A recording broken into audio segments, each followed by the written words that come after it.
Glória seja dada ao santo nome de Jesus. Meus amados irmãos, é sempre um prazer, uma satisfação estar junto com os irmãos participando desse trabalho tão maravilhoso que é cultuar a Deus, glorificar e exaltar o santo nome de Jesus. É o que todos deveriam fazer, todas as pessoas. O mínimo que cada ser humano, o mínimo era que cada ser humano deveria fazer é sempre, todo dia, tirar um tempinho para adorar o nome do Senhor Jesus. Porque é Ele, meus amados irmãos, que nos dá o fôlego de vida. Nós estamos vivos porque Ele permite. Porque é Ele que dá o fôlego, é Ele que dá o alimento, é Ele que dá a água para beber, a comida. Deus que cuida de todas as coisas. Ele é o dono de tudo, Ele é o Criador dos céus e da terra. E eu acho maravilhoso a atitude de muitos irmãos, que tem a atitude da nossa irmã Fátima, que fez esse voto, irmão. Que coisa mais linda, você agradecer a Deus pela vitória, você fazer um voto ao Senhor. Irmão, isso é um ato de fé.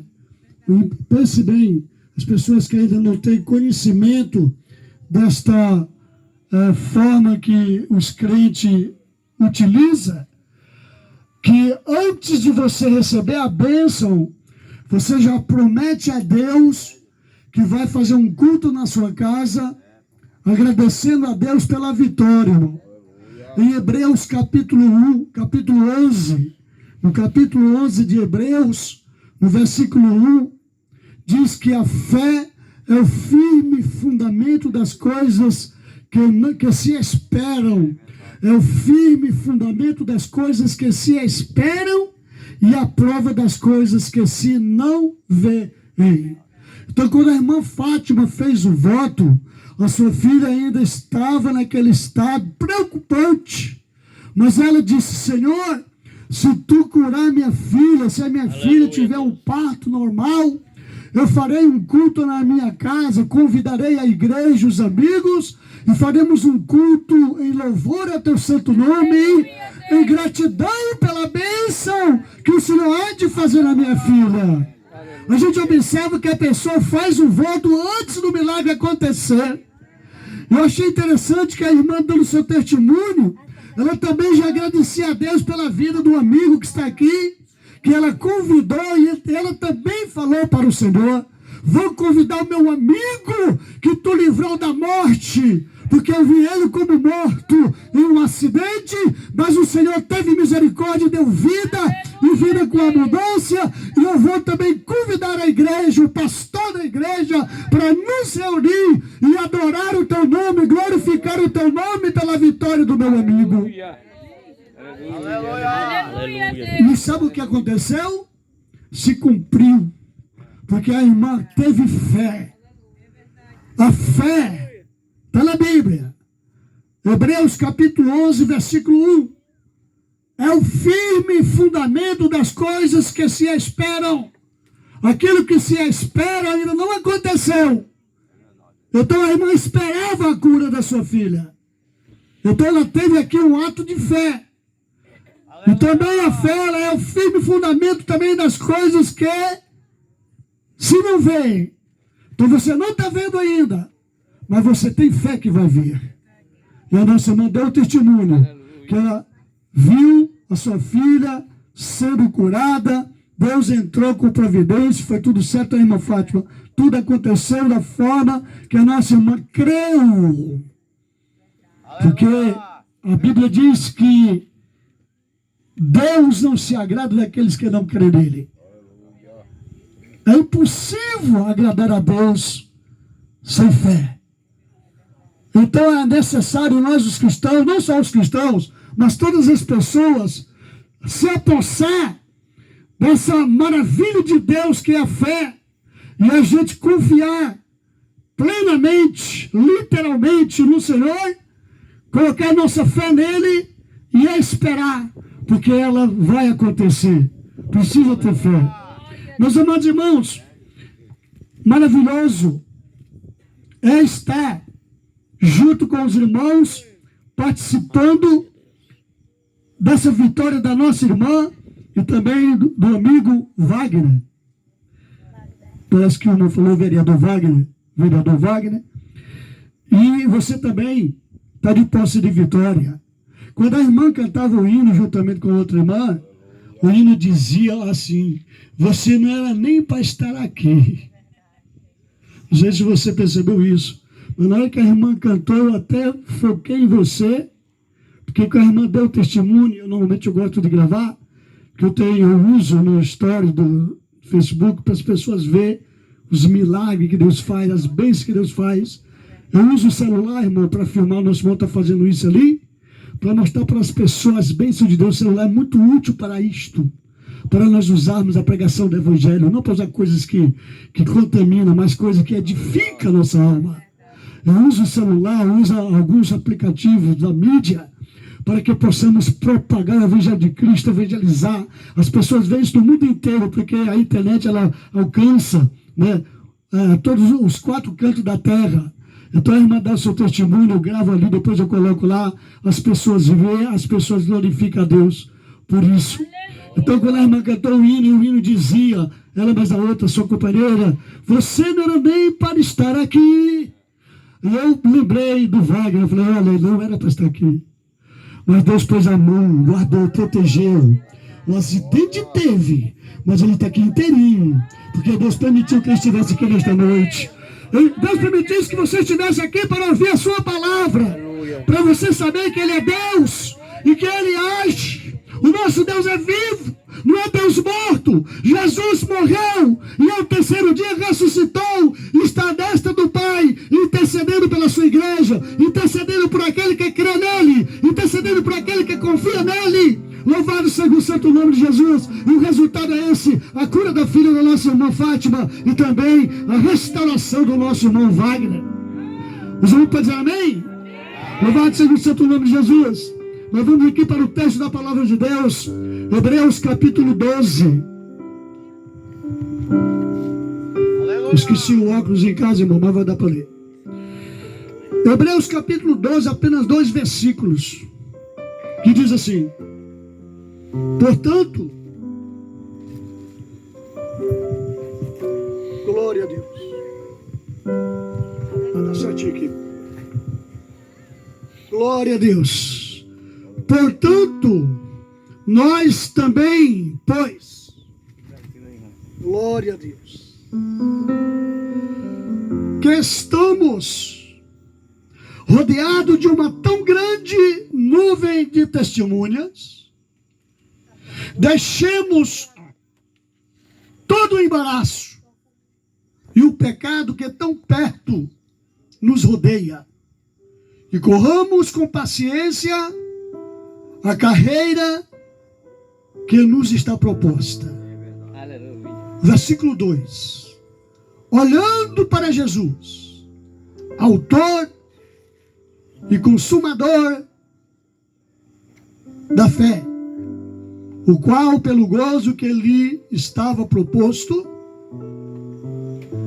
suportou a cruz, desprezando a afronta, e assentou-se à direita do trono de Deus. Muito obrigado. Aleluia. Aleluia. Aleluia. O escritor aos Hebreus, ele diz: portanto, nós também, pois, que estamos rodeados de uma tão grande testemunha.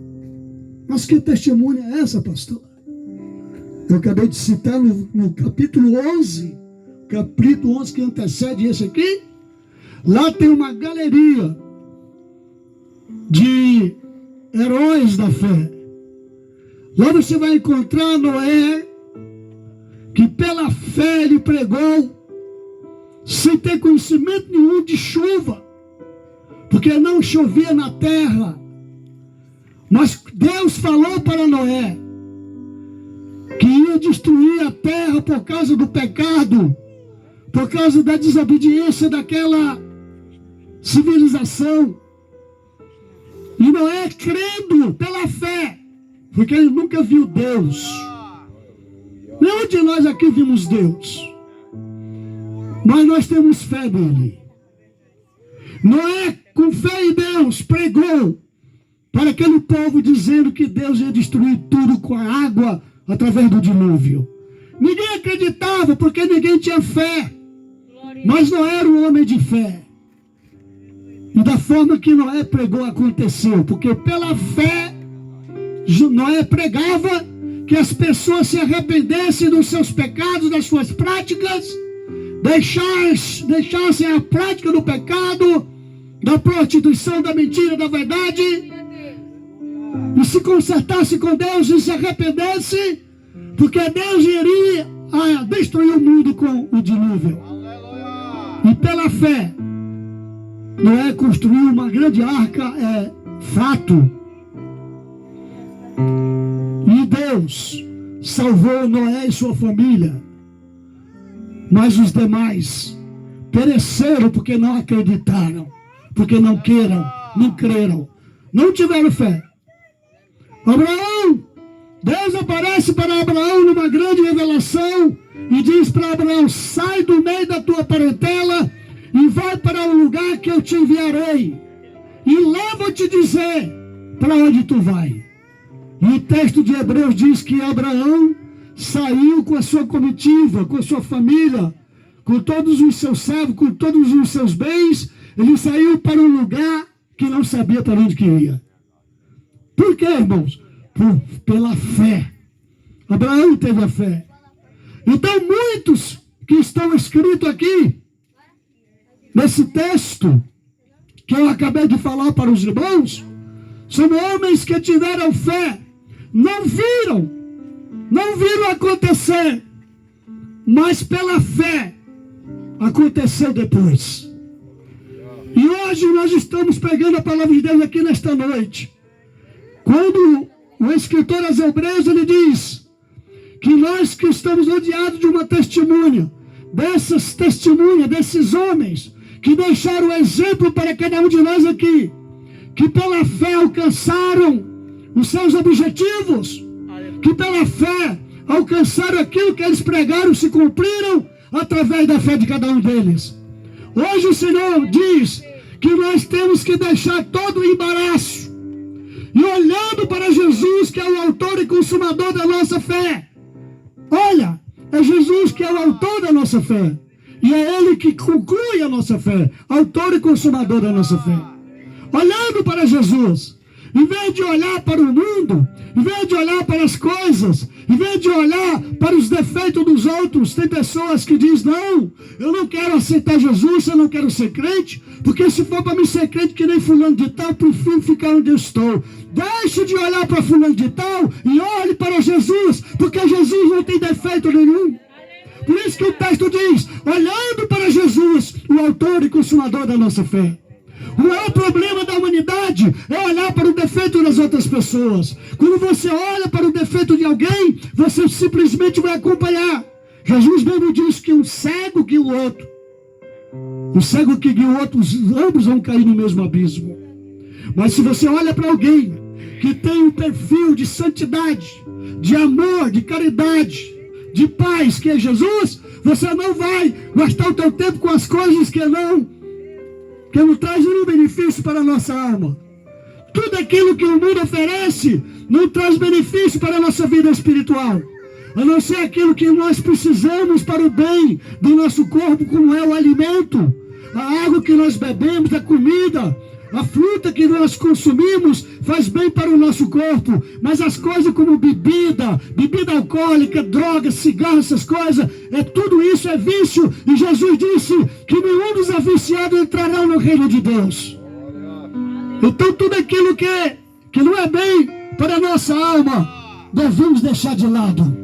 E quando o texto diz aqui: louvado seja o santo nome de Jesus, glória seja dado o santo nome de Jesus, olhando para Jesus, o autor e consumador da nossa fé. Eu queria dizer para você nesta noite, ouvinte da palavra de Deus, quando as pessoas olham para Jesus de verdade, nunca mais deixe Jesus. Quer ver uma coisa? Eu vou ver Mateus capítulo de número 4.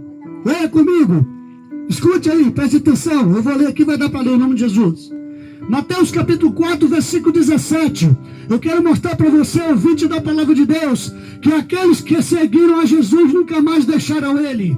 E eu também, pela bondade e misericórdia do Senhor, eu aceitei a Jesus Cristo e eu sigo Ele. E Deus, se Ele me ajudar sempre, como sempre tem me ajudado, eu quero ver até o fim, juntamente com Ele. Porque esses homens aqui seguiram a Jesus. Mateus capítulo 4, versículo 17 diz assim: desde então começou Jesus a pregar e a dizer: arrependei-vos, porque é chegado o reino dos céus. Versículo 18, escute aí. Jesus, andando junto ao mar da Galileia, viu dois irmãos, Simão, chamado Pedro, e André, os quais lançavam as redes ao mar, porque eram pescadores. E disse-lhe Jesus: vinde após mim, e eu vos farei pescadores de homens. Olha aqui o versículo de número 21, diz o quê? Não, versículo 20. Então eles, os pescadores, deixando logo as redes, seguiram-no. Os homens estavam pescando no mar da Galileia. Olha que coisa linda, irmãos. Pessoas que estavam preocupadas com o trabalho, estavam lá trabalhando, pescando. Jesus passa e diz: vinde comigo, eu vos farei vocês pescadores de homens. Vou transformar vocês de pescadores de peixes para pescadores de homens. Eu estava dizendo que ia transformar eles de pregadores do Evangelho, porque o Evangelho é a rede que nós lançamos para ganhar as almas para o reino de Deus. Louvado seja o santo nome de Jesus. No versículo de número 22. Não, 21. E adiantando-se dali, viu outros dois irmãos, Tiago, filho de Zebedeu, e João, seu irmão, num barco com Zebedeu, seu pai, consertando as redes, e chamou-os. Eles, olha aqui, eles, deixando imediatamente o barco e seu pai, seguiram-no. Mais dois, Jesus fica: vem comigo, vocês não são mais um homem qualquer, vocês agora vão me seguir. E assim Jesus continua. Louvado seja o santo nome do Senhor Jesus. Versículo de número 23. E percorrendo Jesus toda a Galileia, ensinando nas ruas, nas suas sinagogas, e pregando o evangelho do reino, e curando todas as enfermidades e moléstias entre o povo. E a sua fama correu por toda a Síria, e traziam-lhe todos os que padeciam, acometidos de várias enfermidades e tormentos, os endemoniados, os lunáticos e os paralíticos, e ele os curava. Por onde Jesus passava era assim que acontecia. E seguia-o uma grande multidão da Galileia de Decápolis. A palavra Decápolis quer dizer 10 cidades. De Jerusalém, da Judéia e da além do Jordão. Então Jesus já estava passando em toda aquela região, e por onde ele passava ele convidava, e as pessoas seguiam ele. E toda a multidão que seguia Jesus, que ia ouvir Jesus pregando, Jesus falando, seguia Jesus e não deixava mais Jesus. Aleluia. Em Marcos capítulo 8, versículo 34, Jesus diz assim para a multidão: quem quiser vir após mim, negue-se a si mesmo, toma a sua cruz e siga-me. É isso que Jesus fez durante todo o seu ministério. E foi isso que Jesus ensinou para todos os seus discípulos, seus apóstolos. E até hoje nós pregamos o mesmo evangelho. E hoje eu digo para você: deixe essa vida de pecado, deixe essa vida de vaidade, de vício, de prostituição, de mentira, de engano, e entregue a sua vida a Jesus. E se torne também um pregador da palavra de Deus, o ganhador de almas para o reino de Deus. Porque todo aquele que entrega a sua vida a Cristo, Deus faz dele um grande pregador. Às vezes você não é um pregador, mas você vai orar, você vai ajudar o pastor na obra de Deus, pregando a palavra, evangelizando, orando. Deus te dá o dom de louvar a Deus para cantar hinos de louvores. Os hinos também são mensagens que tocam no coração dos ouvintes e eles se convertem ao evangelho de Cristo.